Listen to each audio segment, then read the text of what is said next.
సామాజిక న్యాయం, సమానత్వం, రాజ్యాంగ విలువల పరిరక్షణే లక్ష్యంగా భీమ్ దీక్ష కార్యక్రమాన్ని రాజమహేంద్రవరం బొమ్మూరు గ్రామంలో ఘనంగా నిర్వహించారు.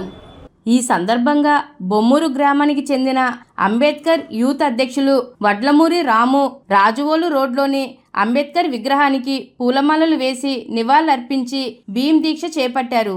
అనంతరం అంబేద్కర్ ఆశయాలను కాపాడుతూ సమాజంలో సమానత్వం నెలకొల్పేందుకు కృషి చేయాలని ప్రతిజ్ఞ చేశారు.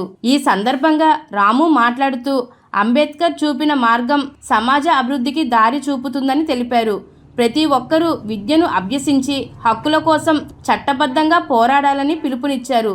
సమాజంలో ఇంకా ఉన్న అసమానతలను తొలగించడానికి యువత ముందుకు రావాలని సూచించారు. భీమ్ దీక్ష కార్యక్రమం ద్వారా రాజ్యాంగంపై అవగాహన పెంచడం, సామాజిక న్యాయం కోసం కట్టుబడి పనిచేయడం ప్రతి ఒక్కరి బాధ్యతని పేర్కొన్నారు. అంబేద్కర్ ఆశయాల సాధన కోసం ఐక్యంగా ముందుకు సాగాలని ఈ సందర్భంగా పిలుపునిచ్చారు.